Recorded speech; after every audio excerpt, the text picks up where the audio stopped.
नमस्कार, news India में आपका स्वागत है। मैं हूं अभिनव अभी और आप देख रहे हैं एक्शन इलेक्शन। तो एक ऐसा शो जहां आप बिहार विधानसभा चुनाव से जुड़ी हर एक खबर से अपडेट हो जाएंगे। आज एक्शन इलेक्शन में हम बिहार की सियासत की बड़ी खबरों से कराएंगे रूबरू, साथ ही सियासी खिड़की में देखेंगे कौन क्या कर रहा है और किसके निशाने पर कौन है। तो चलिए शुरू करते हैं एक्शन इलेक्शन।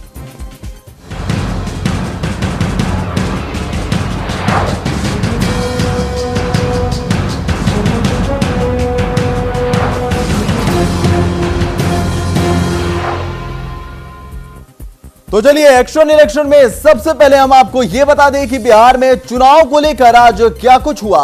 हर चुनावी खबर से हम आपको कर रहे हैं अपडेट ग्राफिक्स के जरिए।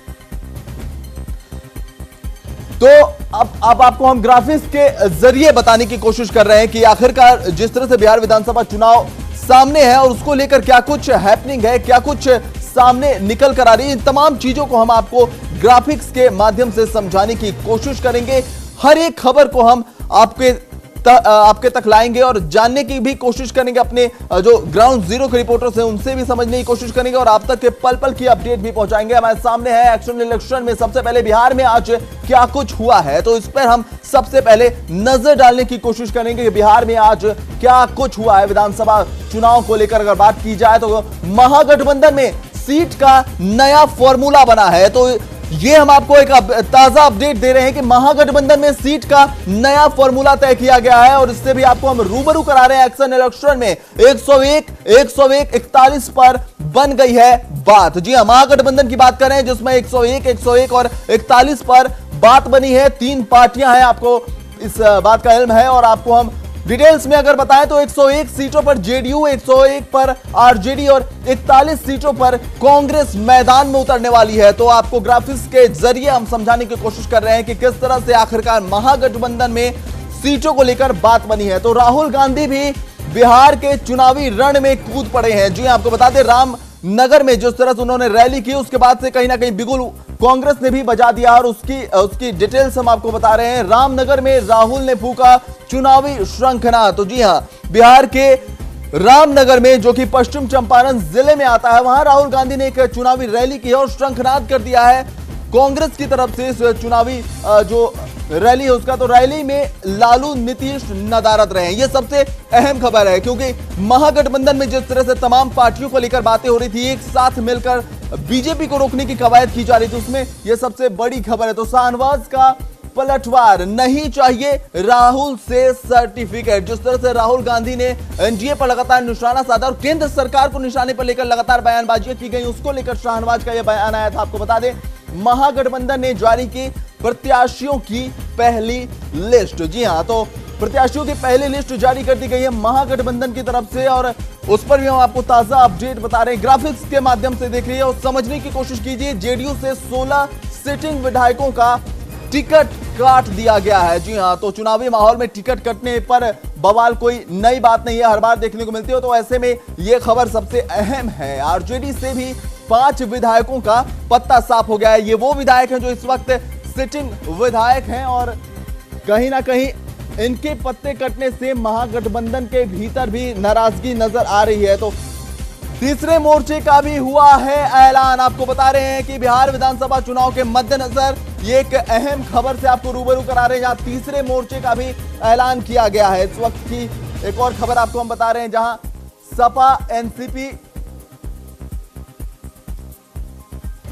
तो समाजवादी पार्टी, एनसीपी, जेएपी और देवेंद्र यादव की पार्टी, कुल मिलाकर 5 पार्टियां हैं। आपको हम बताते चले तीसरे मोर्चे में बिहार में आज क्या क्या हुआ है। एक्शन इलेक्शन में हम आपको उससे रूबरू करा रहे हैं, उन तमाम खबरों को हम बताने की कोशिश कर रहे हैं।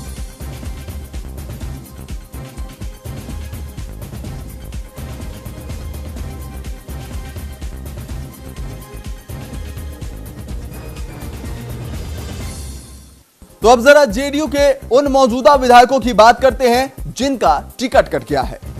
तो ग्राफिक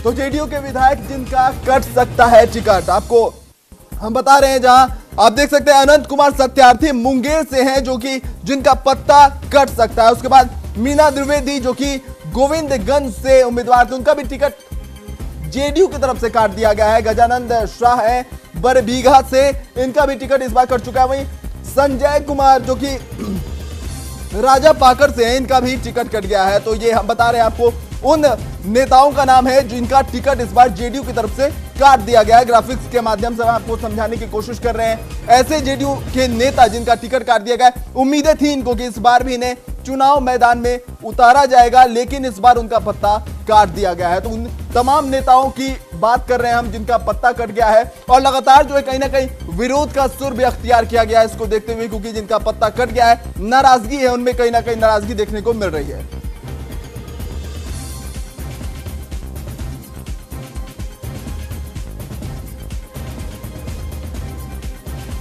तो अब बात करते हैं आरजेडी के विधायक जिनका पत्ता कट गया है। उनमें रघुविंद्र प्रताप सिंह आप देख रहे हैं बड़हरा से हैं, इनका टिकट कट गया है। साथ ही उसके बाद दुर्गा प्रसाद सिंह है जो कि उजियारपुर से हैं, इनका भी पत्ता काट दिया गया है। अजय कुमार बुल्गानीन जो कि मोहुद्दीन नगर से उम्मीदवार बनने वाले थे, लेकिन उनका पत्ता कट गया है। अनिरुद्ध कुमार बख्तियारपुर से थे जिनका टिकट इस बार काट दिया गया है। तो ये 4 नाम आपके सामने हम दिखा रहे हैं जिनका पत्ता आरजेडी से काट दिया गया, और लगातार आरजेडी में विरोध भी हो रहा है। लालू प्रसाद यादव के आवास के सामने लगातार जो है इसकी प्रतिक्रिया देखने को मिल रही है। तो ये 4 नाम आपके सामने हैं, राघवेंद्र प्रताप सिंह बरहड़ा से, दुर्गा प्रसाद सिंह उजियारपुर से, अजय कुमार बुल्गानीन जो कि मोहुद्दीन नगर से हैं, और अनिरुद्ध कुमार बख्तियारपुर से। इन 4 लोगों का नाम हमने आपको दिखाया जिनका पत्ता इस बार के चुनाव में आरजेडी की तरफ से काट दिया गया है।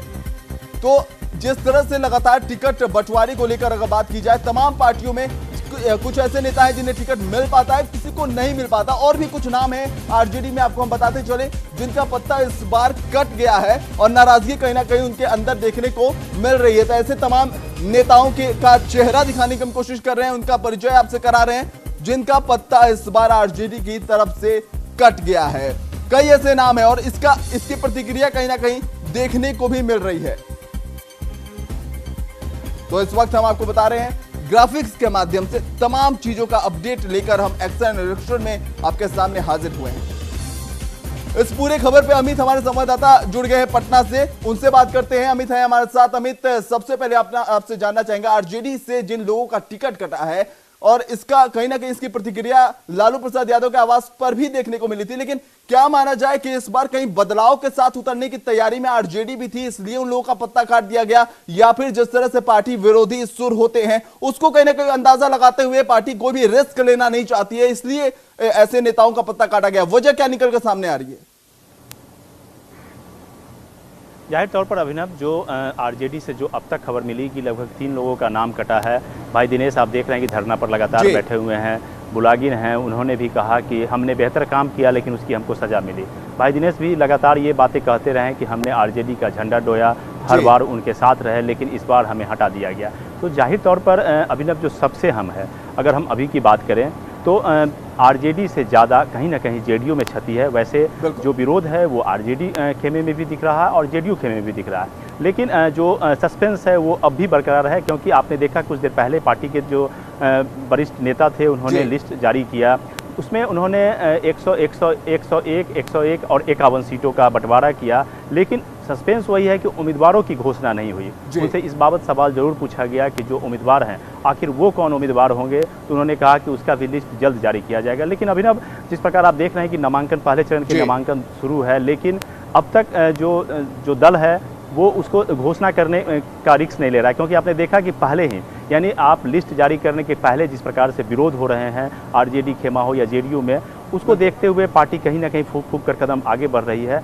लगातार जो जेडीयू के प्रदेश अध्यक्ष है उनसे इस बाबत पूछा गया कि आप लिस्ट करने में सामने लाने में देरी क्यों करें, तो उन्होंने कहा कि जल्द हम उसको भी प्रकाशित करेंगे। तो जाहिर तौर पर अब इसके को लेकर पार्टी की क्या अपनी रणनीति है वो तो दूसरी बात है, लेकिन ये स्पष्ट है जो अब तक की जो पूरी जानकारी है उसके अनुसार कि सबसे खामियाजा जेडीयू को उठाना होगा, क्योंकि जेडीयू के अंदर एक भगदड़ की स्थिति है। जेडीयू के अंदर कई ऐसे नाम हैं जिन्हें काटा गया है, तो स्वाभाविक है कि जब लिस्ट सामने आएगा, क्योंकि आपने देखा जो दिन की जो तस्वीर थी, जिस प्रकार मुख्यमंत्री आवास पर धीरे धीरे लोग पहुंच रहे थे, यानी उन तमाम जगहों से नाम काटा गया हो या फिर दूसरे जगह दूसरे प्रत्याशियों को चुना गया। यहाँ दूसरा प्रत्याशी का मतलब यही है कि वहाँ लगातार जेडीयू का वो सिटिंग सीट रहा हो है, जेडीयू वहाँ से जीतता आ रहा है, लेकिन इस बार वो आरजेडी के पास चली गई, तो जाहिर तौर पर उसका भी विरोध है। तो ये विरोध का स्वर अभिनव बढ़ता जा रहा है और शायद इसी को लेकर आरजेडी कार्यालय के बाहर जिस प्रकार से सुरक्षा व्यवस्था बढ़ाई गई, क्योंकि लगातार भाई दिनेश के साथ साथ वैसे लोगों की भी संख्या बढ़ रही है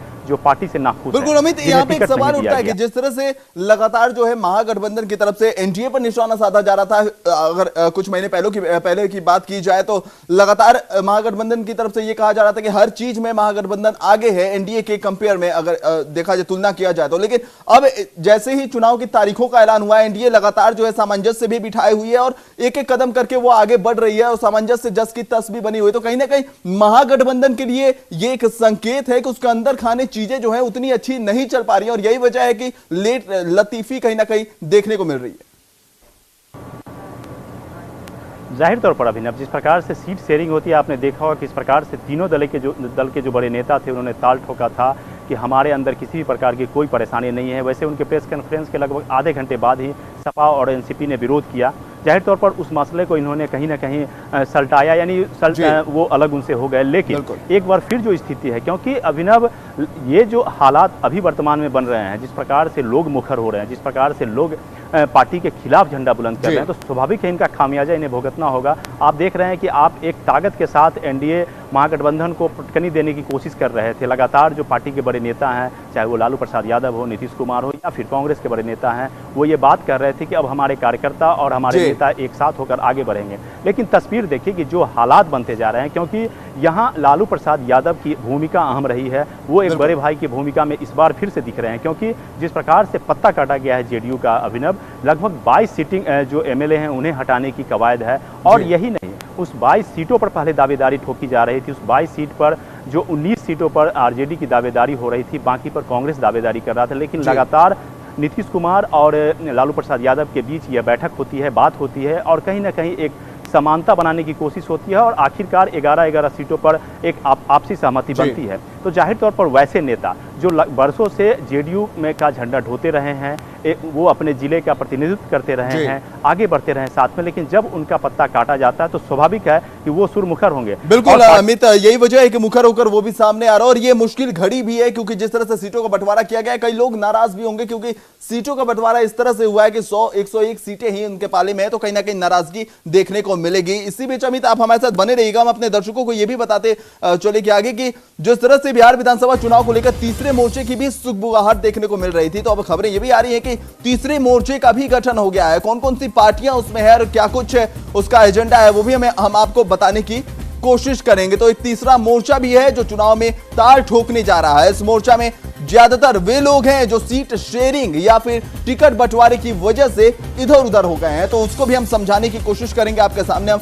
ग्राफिक्स के माध्यम से, और बताएंगे कि आखिरकार तीसरे मोर्चे का गठन किन परिस्थितियों में हुआ है और उसमें कौन कौन से लोग शामिल हैं। तो जिस तरह से महागठबंधन और एनडीए के बीच में ये बिहार विधानसभा की लड़ाई जो है एक सेंट्रलाइज नजर आ रही थी, लेकिन उसमें कहीं ना कहीं तीसरा मोर्चा अब दोनों के लिए मुश्किलें खड़ी कर सकता है। और तीसरे मोर्चे की अगर बात करें तो ये तमाम वो लोग हैं, वो पार्टियां हैं जो सीट शेयरिंग को लेकर एक दूसरे से नाराज चल रही थी और आपस में अब इन्होंने हाथ मिला लिया है, तालमेल बिठाकर तीसरे मोर्चे की इन्होंने एक तस्वीर, एक रूपरेखा तैयार की है। अब वो तीसरा मोर्चा कितनी मुश्किलें किसके लिए खड़ी करेगा, क्योंकि वोट बैंक वहीं पर है और सीटें उतनी ही है। ऐसे में कई लोगों का मानना है कि तीसरा मोर्चा वोट कटुआ भी साबित हो सकता है, लेकिन यह कहना अभी फिलहाल गलत होगा, क्योंकि चुनाव परिणाम के बाद यह साफ हो पाएगा कि कौन सी पार्टी जो है कितने सीटों पर जो है अपना झंडा बुलंद कर पाती है। और यही देखते हुए तीसरे मोर्चे को भी कोई भी पार्टी, चाहे वो महागठबंधन की बात करें, एनडीए की बात करें, हल्के में लेने की कोशिश नहीं कर रहा है। तो इस तमाम जो चर्चा है इसको भी जारी रखेंगे और तीसरे मोर्चे की क्या है हकीकत और किस तरह से कौन कौन सी पार्टियां उसमें शामिल हुई हैं ये भी दिखाएंगे। यहां रुक रहे हैं एक छोटे से ब्रेक के लिए। ब्रेक के उस पार एक्स्ट्रा इलेक्शन में खबरें लगातार जारी हैं।